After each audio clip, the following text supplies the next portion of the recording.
Hello and welcome to Vegas Aces live stream. I am doing an AMA today, so if you guys have any questions, please put it in the chat and I will answer it in the order that it is received. Before we get into the comments section, because I want to give you guys enough time to put your comments in there, and again, put your questions in there. I would like to go over a few announcements, and then I am going to give you guys some information on how to invent a casino game. Last time I did an AMA, we talked about getting your game onto the casino floor. For this AMA, we are going to be talking about how to get your game onto an online casino.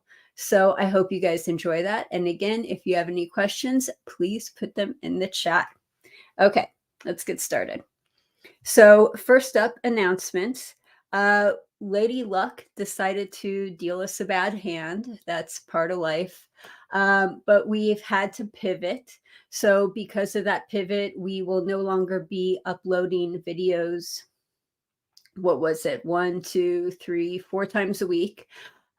Instead, we are going to be uploading videos once a week on Thursdays. So you can expect that change, as well as we are taking a break on social media. So you won't see us as active on social media as you did before, but we hope that that will only be a short intermission, and then we will be able to come back on social media soon. So now that we have that out of the way, next up is let's talk about some games, online games. Okay, so if you are a casino inventor and you want to sell your game to an online casino, how would you do that? Now, we talked again a little bit about how to put your game on the casino floor. When you put your game on the casino floor, you are renting your game. So when your game is on the casino floor, you do not sell the game to the casino. The casino does not have like a percentage or anything that they take. Like you take a percentage, they take a percentage. It doesn't work like that. So they rent your game and they pay you, typically for a full-size game, they pay you $500 per month. If you have a side bet, it's about $250 per month. Now, if you want to sell your game to an online casino, that's an actual sale. You're actually selling your game. So it's, again, you don't have a stake in the game. It's not, one side gets this percentage, one side gets that percentage. They're not renting your game. They are actually buying your game. And then once they buy your game, you're done with the game. You have no more input. You give them your game and they decide what's going to happen to your game after that. Now, some online casinos, sometimes they buy games just to shelve the game. They want to have that intellectual property. So if anything similar comes up in the future, they can say that they own that game. So if you sell your game to an online casino, sometimes it doesn't even get put out to the public. So be aware of that. Depending on the company that you sell your game to, the price ranges. So at the very, very lowest end, some casinos will buy your game for $10,000. And at the very highest end, some online casinos will buy your game for about $25,000. So that is the range that you're going to be seeing. This is in my opinion, best way to do it, because what I like to tell my clients is if you can invent a game, do it cheap, do it fast, sell the game, move on to a new game. That is a really good way to get your games out there and then get some, I guess, reward for the games that you invent. Some of the people that I know who have invented games, they've had their games for 5, 10, 15 years, and they're still trying to get their game onto the casino floor, and it costs a lot of money. So that is why I like to encourage my clients to go the online route, because it's a lot faster and easier. So how would you go about doing this? Well, I have what I typically tell my clients is we like to refer people to UNLV. UNLV has a wonderful class that is held every year from August until December. The professor is Professor Saul, who is in charge of this class, and the class is about how to invent a casino game.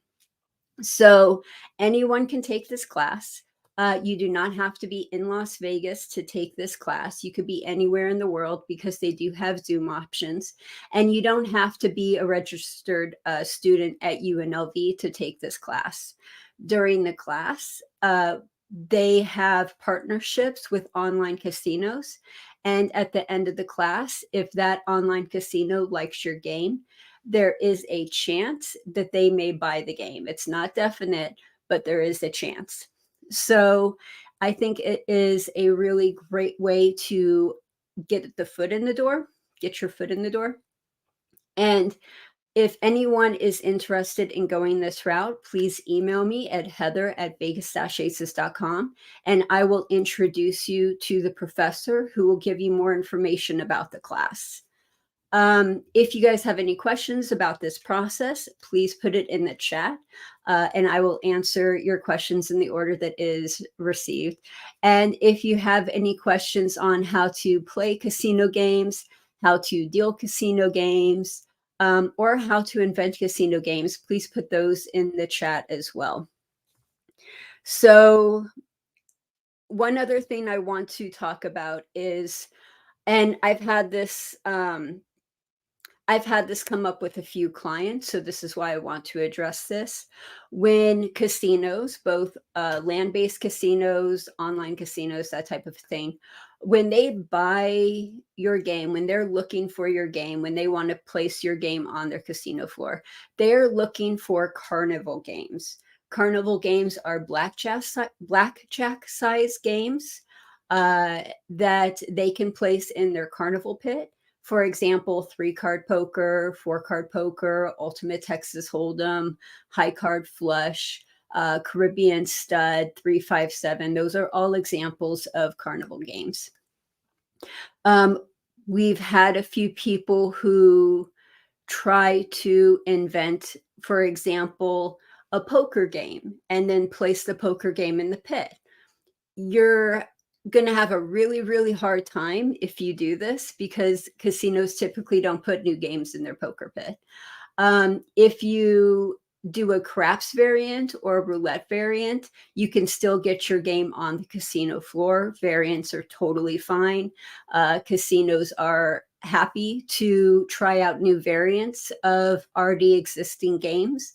But if you have, say, for example, a new casino game that is not related to roulette or craps or any other game, it's a totally brand new casino game, and it's larger than roulette, or it's the same size as roulette, or it's like a really weird size or dimension, they're going to not be as excited or enthusiastic about placing that type of game on their casino floor, especially land-based casinos.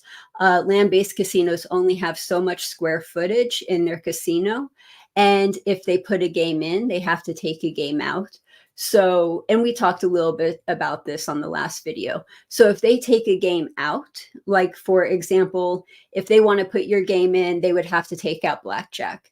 And that one blackjack table might be bringing in, and this is a ballpark figure, but it could be bringing in anywhere from like $30,000 per month, that one game. So your game has to meet or exceed that amount for it to be worth it for the casino to leave your game onto the casino floor. So that's really difficult as well. Okay, so that does it for the information section of this video. We got through that pretty fast. Again, if you have any questions, please put it in the chat. We did have some questions coming into this that we will go over while we're waiting for everyone to get their questions in the chat. And the first question comes from, and I'm totally going to mispronounce this name, Lois Mancini 5634, again, I'm sorry for butchering your name. Do you prefer dealing with normal limit games or high limit games? So when I was a casino dealer, I dealt on the floor, but I also dealt in high limit. Let me move this real quick. This is kind of bothering me. There we go. Okay. So my preference, I didn't really have a preference. No, I can't say that. I did have a preference. So the difference between high limit and normal is not much of a difference because when you're dealing with chips, it doesn't matter if you're dealing with $5 chips or $5,000 chips. You're still dealing with the same amount of chips. As a casino dealer, it's a lot easier to pay per unit than to pay a dollar figure or a dollar amount. So when you're doing math and you're trying to figure out how much does a $10,000 blackjack pay? It's still two chips. So two chips would be paid three chips, or you are paying by the unit. So the dollar figure doesn't really matter. And when you're dealing high limit, you just kind of get used to it. So it's just the same as dealing on the floor. I would say the only difference is the clientele. In high limit, they are more serious. They are more likely to get upset with you. And it's just a very somber type of a mood in high limit. Whereas if you're dealing $5 on the casino floor, it's more fun. It's more, light, airy, enjoyable. The people don't take their game as seriously. They're more likely to talk with you and just enjoy the atmosphere and have fun and everything. So my preference was the $5 tables because I enjoyed that atmosphere of just having fun, carefree, just playing the game to have fun for playing it. And I didn't enjoy the somberness of high limit as much.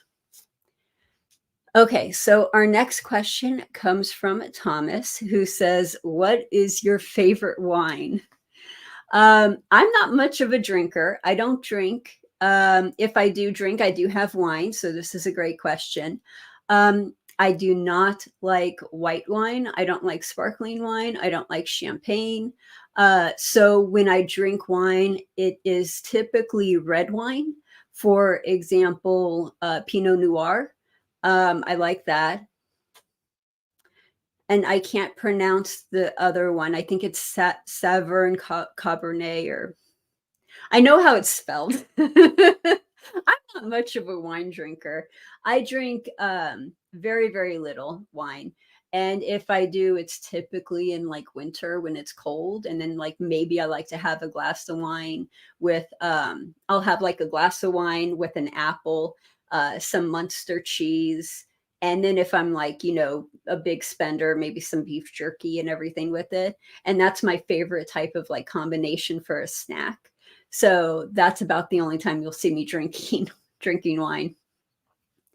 Okay, let me know what you guys like to drink. What is your favorite cocktail? What is your favorite wine? What's your favorite beer? What do you guys like to drink? Put it in the chat, or if you're watching this on replay, go ahead and put that in the comments. And my last question I should say my last prepared question, because we're going to get to you guys in the chat here really quick. Again, put your question in the chat if you have any questions on how to play, how to deal, or how to invent casino games. And Chris says, and this is Chris from Twitter, hi. What surprised you the most about table games when you started training or dealing? Great question. I think the thing that surprised me the most was how much I needed to remember. I thought it was going to be a lot easier. I didn't realize how much was involved. I didn't realize there's so much I didn't realize. I mean, I learned a lot from dealing by, of course, making mistakes. You make mistakes, you learn from the mistakes, and as you grow throughout the years, you basically learn how much you didn't know before. So, what I was most surprised about was how many policies and procedures were in place for a game. Every motion that a dealer does is dictated by policy and procedure, and every casino I mean, every dealer should technically follow the same policies and procedures for that casino. It's fantastic for game security and table protection. If all of the dealers are following the casino's policies and procedures to a T all of the time, it makes it a lot easier for floor supervisors and the eye in the sky to spot something that is not normal or not common, because it sticks out like a sore thumb.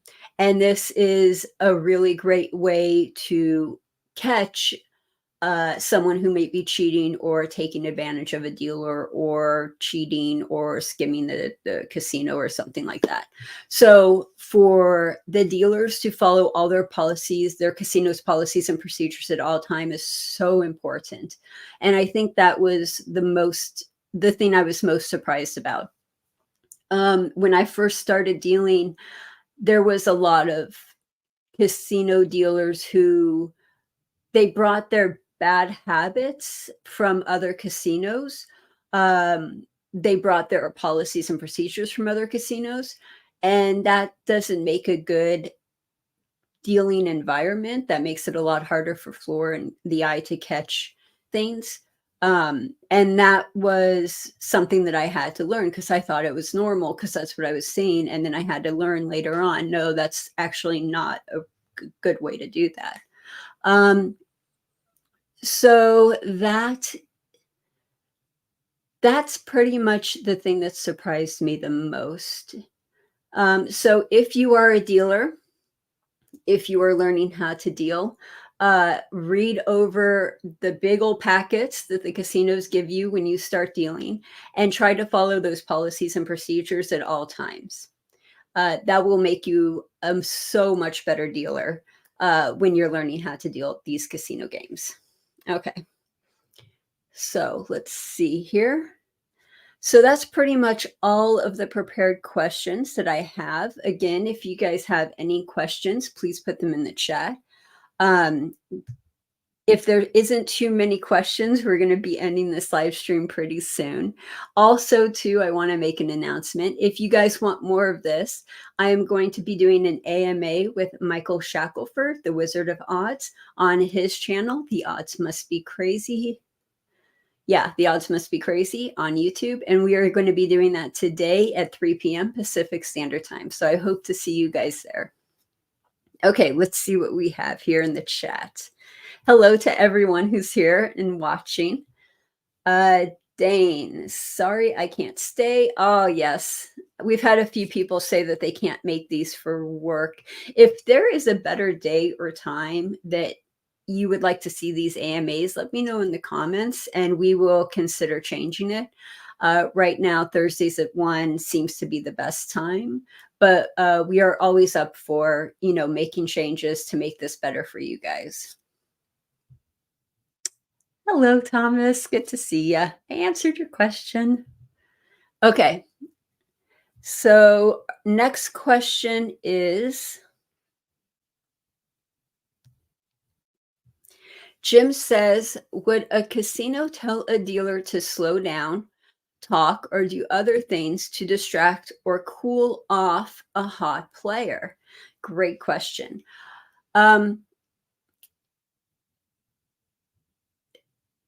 It depends. So if you technically, if you are a good floor supervisor or a good casino management, you don't believe in superstition. You believe in math, you believe in the odds, and you don't believe in superstition. But there are some floor supervisors who are superstitious, and they are the ones who will try to cool down a hot player. It's not good. It's not good for business. It's not good for the game. It upsets the player. It's just not good to do that. These games have a house edge, and the longer the player sits at the table and continues playing the game, the more likely it is that they will lose their money back to the casino.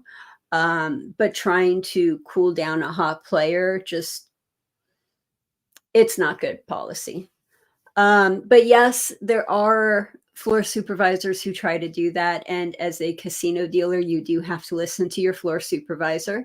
So if your floor supervisor asks you to do that, you should technically do that. You don't really want to say no to your floor supervisor. Um, what they would do is they would have you shuffle at weird times. They would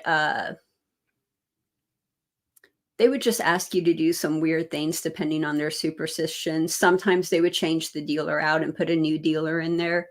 Not really slow down. They don't want to slow down the game. You have to hit a certain hands per hour when you're at the game, 350 to 450 hands per hour, depending on what casino you're working at. So slowing down the game wouldn't be good. Talking to the dealer doesn't really affect the game. It just makes the player more likely to sit at your table longer if they're having a good conversation with your dealer. So talking isn't a bad thing. It would mainly be shuffling and when probably sooner than they should have shuffled, or changing out the dealer is the most common that I've seen. Thomas says that he likes a Mai Tai and a hot chocolate with Baileys. And John says he likes a Captain Morgan.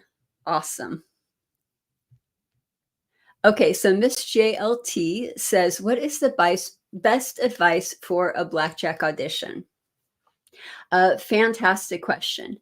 The best advice for a blackjack audition is when a casino hires a dealer, they are hiring the dealer based on their personality. They're looking for a dealer who is friendly, personable, and can talk and deal at the same time.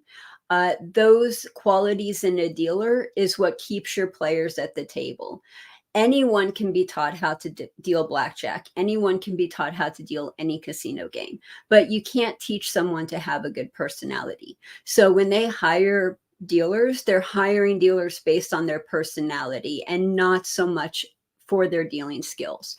If they have two dealers, let's say, for example, and one dealer is a fantastic dealer, but is cold and rude and upsets the players, and then you have another dealer who is kind of mediocre in their dealing skills, but they're warm and they're friendly and they're inviting and they talk to the players and they can talk and deal at the same time, they're going to hire the friendly dealer over the cold dealer.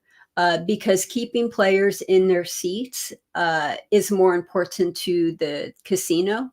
And the casino has the belief that they could teach any dealer how to deal casino games. You just have to be open and you have to listen to your floor supervisor. You have to follow what your floor supervisor says. And those qualities are the best qualities for a casino dealer. That's what they're more likely to hire for. Now, during an audition, casinos totally realize that you might have stage fright.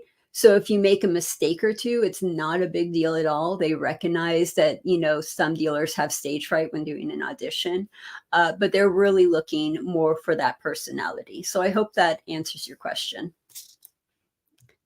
Okay, so next is GF6 6x3. Okay, that's about as far as I'm going to go with your name.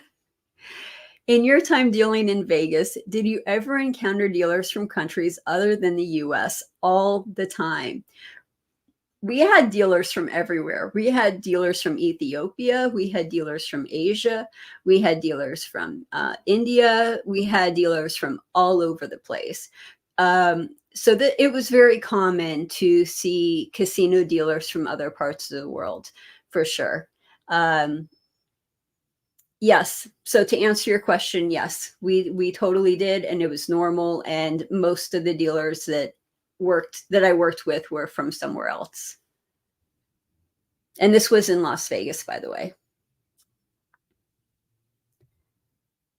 So Jason says, if a blackjack player is suspected of counting cards, who typically is responsible for approaching them with a back off, the floor supervisor or the pit boss? It would be the floor supervisor. The pit boss could come in and intervene as well, but typically the floor supervisor's job was to recognize when someone was doing that and to tell them to back off in a friendly way. Because again, you want to keep their business. Um, and it also depends on how good of a card counter they are. We've had several card counters who were just really awful, and the casino's like, "Oh yeah, go ahead, keep playing. You're $2,000 down in 2 hours. Go ahead, keep playing. You're fine." We actually have a short coming up that one of those funny shorts coming up about that, where it's like, "Oh yeah, you're totally good."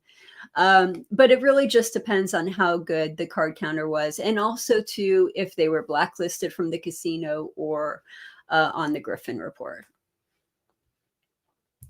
So Thomas says, how do you handle a patron who is upset?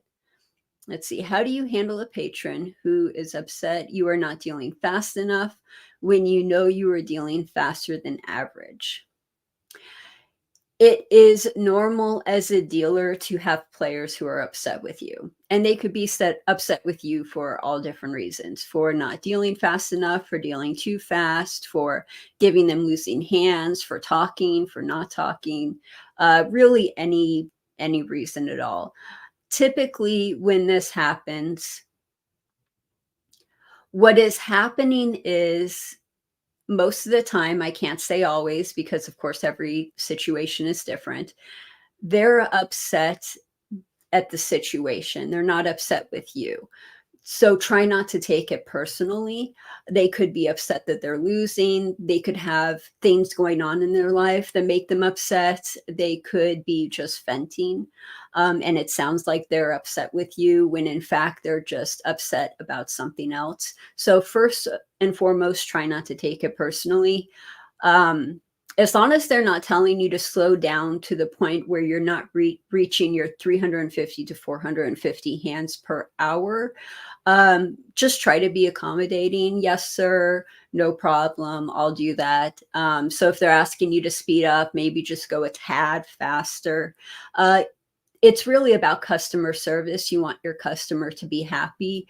And if you show the player that you're there for them and you're trying to help them and you're trying to be on their side, they are less likely to be upset with you. But again, sometimes they're just going to be upset with you. Sometimes people go to the casino to get away from their problems, and they can vent to the dealers. They can treat you guys like therapists, basically.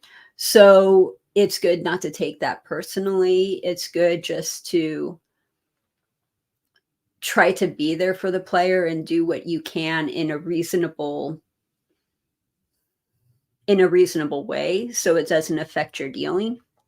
But if there's a dealer that's just too much, which happens all the time, let your floor supervisor know, and the floor supervisor typically will have your back and try to um, mitigate the situation. And again, every situation is different. So it really just depends. Use your best judgment.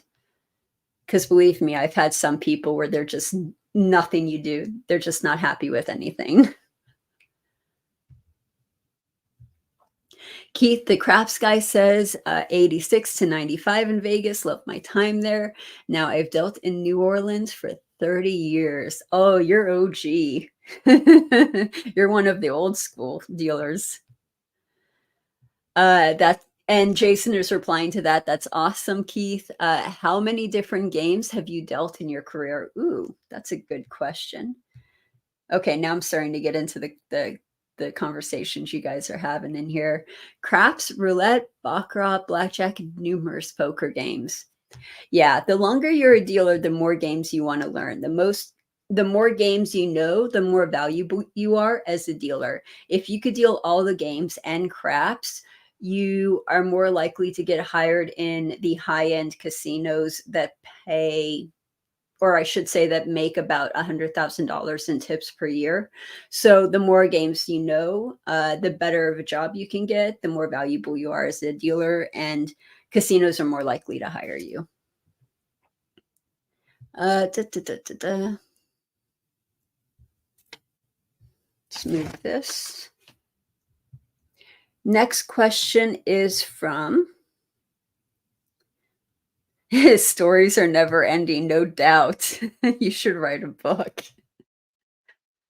Um, GF6 by 3 says, "Is there any advice you could possibly give on being able to get work in Vegas from abroad?"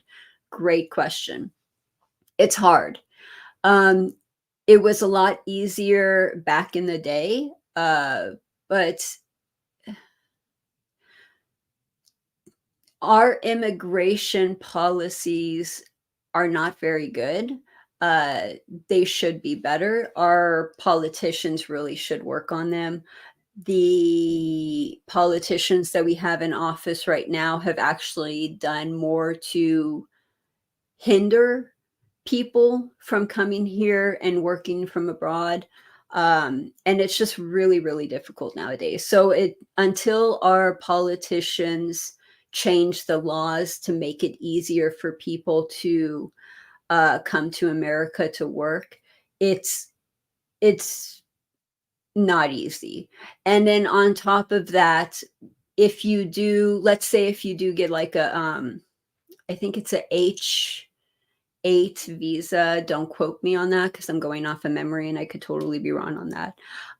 If you do get a visa to come here to work, you have to get a company to sponsor you, and that company has to pay thousands of dollars to sponsor you.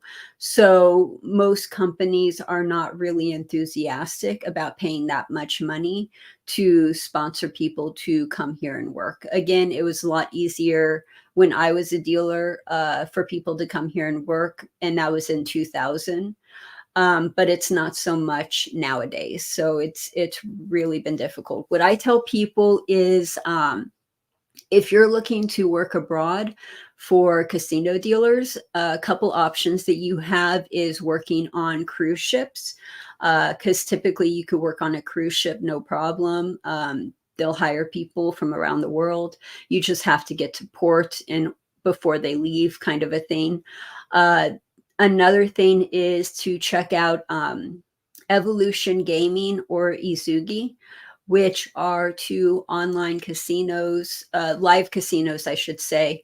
And they hire people from all around the world, and then they will actually pay to transport you to one of the locations that they have a casino in to work in. So I knew someone who I believe he was in Germany and he got a job at Evolution Gaming, and they paid his airfare to go to Malta. And then they gave him an apartment for the first, I think it was 3 or 4 weeks that he was there, just to get settled and everything. And they paid for like everything. And he got there and he was able to work. And then he found his own place, and then he was able to stay there and work. So that's usually a good option for people who are looking to work abroad. Yeah, that's it. That would be a H-1B visa. Absolutely correct. It allows foreign workers to temporarily work in specialty jobs here. Thank you so much, Jason. I was going off of memory and I'm like, "Ooh, I don't think that's right," but I can't remember exactly what it was. Okay, it looks like this is our last question. Thomas says, "What is the most bizarre injury you have seen a patron or a coworker? Bizarre injury, huh? Injury. I've seen some players do some crazy things. I've seen players get up on tables and dance and then fall off those tables. I've seen people get into fights. Okay, here's the craziest injury I saw. I was dealing on the table. There was a bar like right in front of me, and then there was a band over here playing. And someone at the bar knew one of the guys in the band, and he was really upset with him and everything. So when the band took a break, one of the band members went to the bar to talk to him, and they got in a fight, and this guy grabbed a shot glass from the bar and whacked the band member over the head with the shot glass, and his head split open. And there was like blood everywhere. There was like blood all over the ground and all over, the bar and everything. And this guy ran away, and then security chased after him and they caught him. And they brought him back to the bar member or to the band member, and the guy was like, "I'm sorry, don't press charges. I didn't mean that, blah, blah, blah." It was just so crazy to see that. So that was probably the worst injury I saw from a patron. And then the worst injury I saw from a casino dealer standpoint, so an injury from work. So let's say it's not like just a normal injury where you have like a pinched disc or some kind of spine problem or something like that. An injury actually from work is probably from roulette. This happened to myself. If you don't spin the ball right in roulette, if you do it the wrong way, if you snap it the wrong way, or if you use your wrist instead of snapping and you do it over and over and over again, you'll get assist. So if you do the like fling with your wrist, you'll get like assist in your wrist type of a thing. I snapped it the wrong way. I kept snapping it the wrong way. So I got a cyst like right in the middle of my finger, and they had to do surgery to take the cyst out. That was really painful. Um, that would probably be the worst injury I saw as far as a casino dealer goes. I would love to hear what you guys have to say. If you have seen an injury from a dealer, from the dealer's point of view, from other coworkers, or from a patron, one of the players, put it in the chat or the comments. I would love to see what you guys, what stories you guys have to tell. Okay. Thank you. Thank you guys so much for joining. Thank you so much for watching. It looks like we have one more question.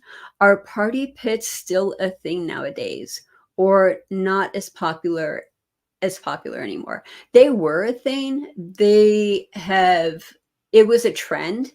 And the trend has kind of faded out. You could still find them at certain casinos, but it's not in every casino like it used to be. Um, I and it's definitely changed after COVID. So much has changed after COVID. I don't know if the Palms still has their Playboy bunny pit, but that was like one of the things they were known for, was having like a party pit that was like Playboy bunnies.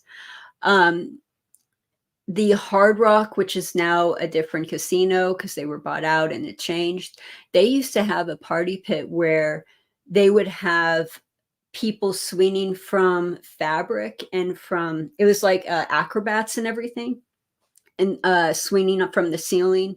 It was so interesting to watch. So it really just depends on the casino, but mostly that trend has worn out.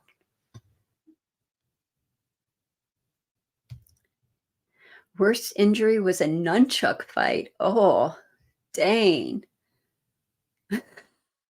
Yeah, I bet it was a bloodbath. Oh my goodness, I bet that was something to watch.